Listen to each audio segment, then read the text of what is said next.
So in this video, we'll go through some practice problems for integration by parts. And in particular, we're going to go through these four, and really what I want to get is a good range from what you might see at the very start of learning integration by parts to something a little more complicated, up to some common tricks that show up a lot, and so hopefully you can learn those from this video, and then you'll be good to go for a lot of your problems. So integration by parts is one of those things that on the surface it seems pretty simple. So here's the equation for integration by parts. If you learned it in your class, you might have seen something a little different. Maybe instead of f and g, they use u and v, or maybe the derivative is on the f instead of the g. It actually doesn't matter. They're all exactly the same formula, just written slightly different ways. So I suggest pick whichever one you feel most comfortable with and just stick with that one. So throughout this video, we'll come back to this formula a couple times, but for right now, the main things I want us to look at is just what all do you need to use integration by parts. So typically you'll start with an integral on the left, and that integral has two things in it. One of them we'll call f, the other one we'll call g prime. And what you can see is on the right, everything is also f's and g's, but sometimes the derivative's there, sometimes it's not. So in order to do integration by parts, you need to first pick what are you going to call f and what are you going to call g prime. And then you need to fill in what is the other parts. What is f prime, because you're going to use that later, and what is g, because you're going to use that later.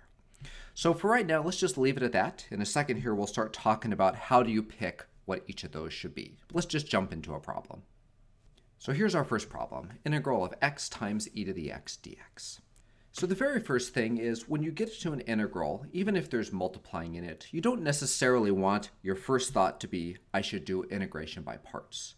Sometimes you don't need to do integration by parts. So my suggestion is first try something simpler like a u substitution or something like that. If we spend a few minutes on that, we would see we can't really get anywhere with that for this problem. So our next step is let's go ahead and try integration by parts. So let's go ahead and pull up the integration by parts formula again. So again, if we want to match up, on the left we have integral of f of x times g prime of x. So we need to pick for our problem, which one are we going to call f of x, and which one are we going to call g prime of x. For right now, let's just go ahead and guess. In a little bit here, we'll kind of learn how to do more efficiently than just guessing, but it's not a bad way to start by just guessing. Okay, so just as a random guess, I'm going to go ahead and start by guessing maybe f of x should be my e to the x, and my g prime of x should be my x. Some people like you to write x and put the dx as well. It doesn't really matter, whichever way you feel best. Okay, so the very first thing I like to do is go ahead and fill in the rest of my little table here. I'm going to need f prime later. I'm going to need g later. Let's just compute them right now. So okay, if I've got f, which is e to the x, and I want f prime, the derivative of e to the x is of course still e to the x. And if I know that the derivative of g is x, and I want to know what g is, right? Basically, I want to get rid of the derivative. I want to do the opposite of the derivative. And the opposite of the derivative is the integral, or the antiderivative. So if I take the integral, I get 1/2 x squared. For these, we're not going to put the plus c here. Okay, so with that, let's go ahead and start filling in what this looks like now if I use my integration by parts formula. So it says I should do f of x times g of x. So f of x is e to the x. G of x is 1/2 x squared minus the integral. So f prime of x is still e to the x. And g of x is, again, 1/2 x squared with my dx for the integral.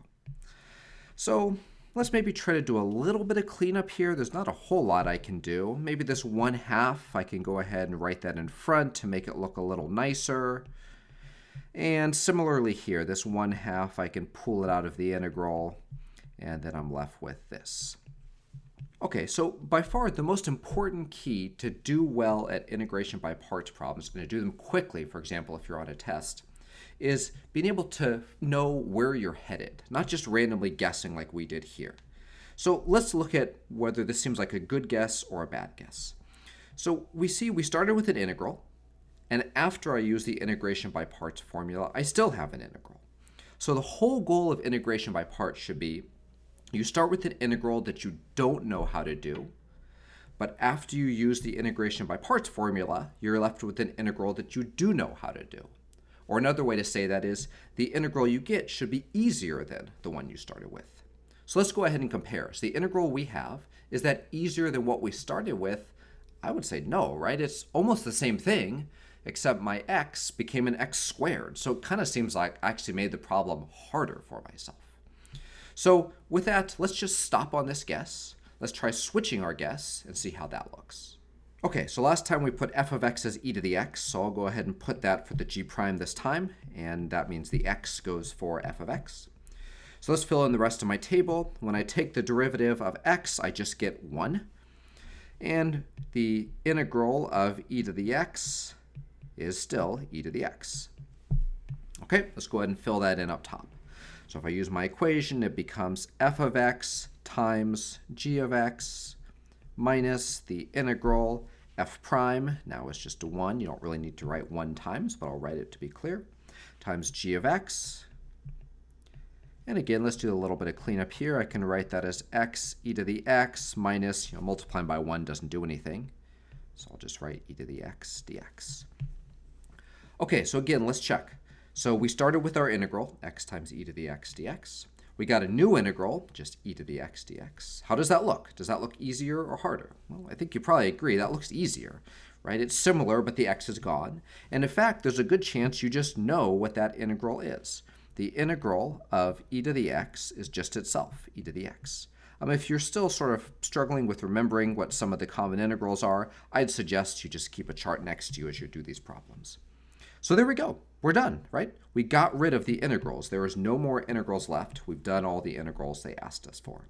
So the integral of x times e to the x dx is x e to the x minus e to the x plus c.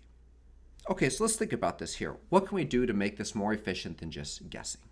What we saw was, once we picked our f and our g prime, and we filled in our table, what we really wanted was the integral we had from the integration by parts formula to be simpler than the one we started with.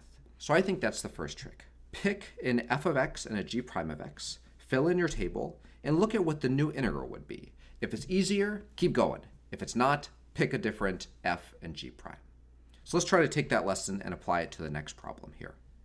Okay, so the next problem is x times natural log x. So again, let's pull up the integration by parts formula. So once again, we need to pick our f and our g prime. So let's go ahead and again just take a guess here. So I'm going to go ahead and set f equal to the x, and I'll set g prime equal to the ln of x. Okay, so let's start filling in our table here. So the derivative of x is just 1. That seems pretty nice, a lot like the last problem. So next we have to get rid of the derivative. The opposite of the derivative is the integral. So g of x is the integral of ln x. And what is the integral of ln x? Well, that's actually not an easy problem at all. In fact, if you cut it, that's actually one of the problems on today's integration by parts list. So this actually teaches you another really good lesson. As you're picking your f and your g prime, a really good question is just, if I pick something to be g prime, like say natural log, can I even take the integral of it? Because if you can't take the integral of it, you can't use the integration by parts formula. So that's a really good trick to save you some time. So since we can't take the integral of ln x, at least not easily, let's go ahead and try the other direction. Okay, so let's switch it. So this time we'll pick ln of x as our f and x as our g prime. Again, if you want to put the dx, that's fine. Let's fill in our table. Okay, the derivative of ln. Yes, I know how to take the derivative of natural log. It is just 1 over x. That's actually a pretty nice derivative. And g of x, I need to take the integral of my g prime, which is just 1/2 x squared. Okay, so let's go ahead and fill this in and see where that puts us. So we'll start out, we get f of x, which is ln x, times g of x, 1/2 x squared, minus the integral f prime, that's 1 over x, times g of x, which is 1/2 x squared dx. Okay, so let's keep cleaning this up here. So let's pull the 1/2 in front just to make it look a little nicer. And we can also pull that 1/2 in front, and we've got 1 over x times x squared. Okay, this is actually a little more cleanup I can do. So if I, on inside that integral, if I do 1 over x times x squared, I'm just left with x dx. So again, remember from the first problem, the question was, you've got a new integral. Is that one easier than the one you started with? If it is, you're good. This integral, definitely, right? It's definitely integral of just x is much easier than x times ln x. In fact, you probably just know that one, so let's go ahead and finish it up here. So if we just leave the front exactly like it is, we know that the integral of x is also 1/2 x squared. So at that point, we are basically done with this problem. So that taught us a second really good point. And that point is a big part of picking the correct f and g prime is you need to be able to take the integral of g prime when you use your integration by parts formula. So if you can't take the integral of whatever you select as g prime, you're stuck. So that's not a good selection. Okay, so let's move on to problem 3. Okay, so this integration by parts problem is just natural log x. And this one might look a little weird because, again, let's look at the integration by parts formula. What we see is we need to have an f and a g prime, right? There's two things here. So this is kind of weird because I only see one thing, ln x. But we're going to see that's actually okay. And this is a really neat example of how integration by parts can be used even when there's not obvious multiplying involved. So we need to pick either ln of x to be our f or our g prime. And remember from our last problem, we learned that we don't want to pick it to be g prime because we don't know what the integral is. In fact, this question is asking, what is the integral of natural log x? So I'm going to be smart, and I'm going to put it here. So what's left? Well, it needs to be ln of x times something. Well, what something is there? Well, you can always put a little hidden 1, right? ln x is the same thing as ln x times 1. Okay, so that's fine. So let's try filling in my table. Remember, the first lesson is, can you even fill in your table? So derivative of natural log, yep, that's 1 over x. Over here, on g, I need to take the integral of g prime. Well, that's not bad. The integral of 1 is just x, right? Because the derivative of x is 1. Okay, so far we've passed my first test. I'm able to fill in my table easily. Let's go ahead and start plugging into the integration by parts formula and see if the resulting integral is easier than what I started with. So it's f of x times g of x minus the integral f prime of x times g of x with my dx. Again, I can do a little bit of cleanup here. So inside the integral, right, 1 over x times x, the x's cancel. I'm just left with 1. So now it's just asking me to take the integral of 1. Right? We actually just did that a second ago. The integral of 1 is just x. So it does seem like the integral I got is better than the one I started with. So let's just finish it up then. So we keep the front exactly the same, and the integral of 1 is just x, and I leave my plus c at the end. So that's it. So the integral of ln x is ln x times x minus x plus a constant. So we can see integration by parts can actually also be used in these sort of weird situations sometimes where it's not obvious that there's any multiplying going on at all. Okay, let's move to our last problem. Okay, so last problem, e to the x times cosine x. So this actually looks pretty similar to the first problem, right? The first problem was e to the x times x, and we did that one relatively easily. So we might feel like, okay, if we can do that one, we can probably do this one. It's not that much worse. So once last time, let's go ahead and pull up our integration by parts formula. So I need to pick my f and my g prime. Remember, the only thing we've learned so far about that is whatever you pick for g prime, you need to be able to take the integral of it. Well, I can take the integral of e to the x, that's just e to the x, but I could also take the integral of cosine, that's just sine. So it's not obvious that one's better than the other, so when that's the case, you just sort of guess, just pick one. So I'll go ahead and put the e to the x for f of x, and the cosine x for g prime. Let's go ahead and go a little quicker and fill in here what we've got. The integral of cosine is just sine. Okay, so let's go ahead and fill that in up top. So we've got f of x times g of x minus the integral f prime times g of x. Okay. So remember what we wanted was we want the integral we got to be easier than the integral we started with. And if you compare them, it's not easier, right? In fact, it's very similar. The only difference is I changed the cosine to be a sine. So I think you can agree if you can't do the integral e to the x cosine x, probably e to the x sine x isn't going to be any easier.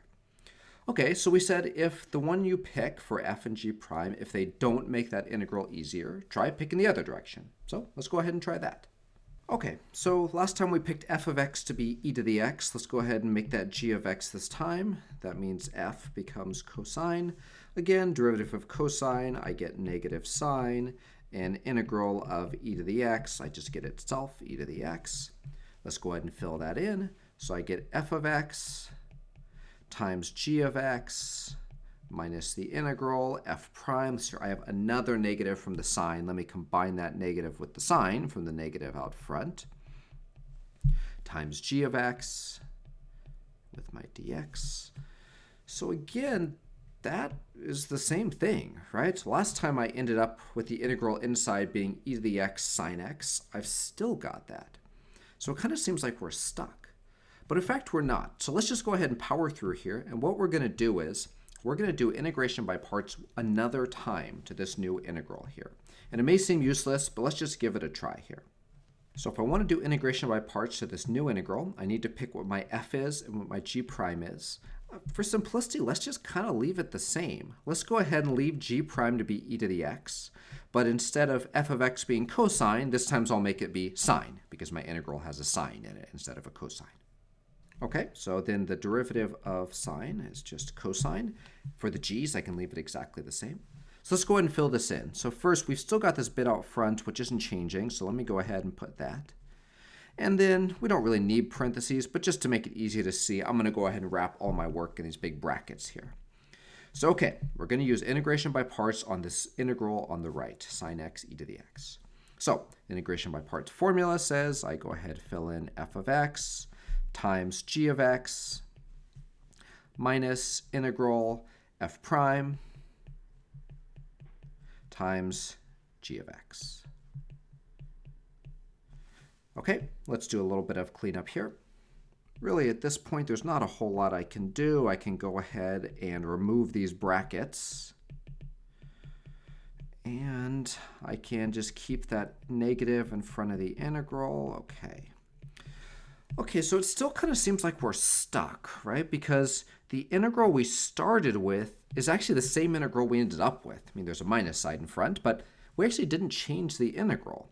Remember, the whole point of integration by parts is to give you an easier integral to do. But I claim we're actually done with this problem, essentially. We've got about one step left. And I think this is actually one of the coolest tricks in calculus. And it is something that comes up in other places. So what I want you to think is, what if I asked you to solve the problem 3x equals 2x minus 1?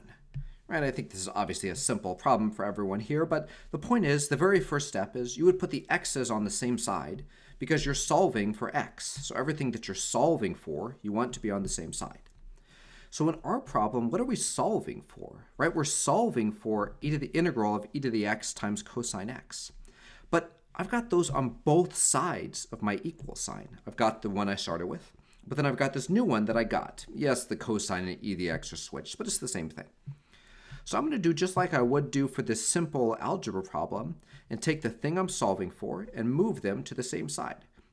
So I'm going to go ahead and add integral of cosine x e to the x over to the left-hand side. And if I do that, then on the left I'm going to have two of those, right? I already had one, and now I just added over a new one, so I've got two of them. What do I have on the right? I have cosine x times e to the x plus sine x times e to the x.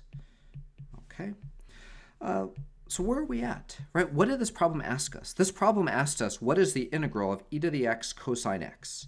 Well, that's basically what we've got on the left, right?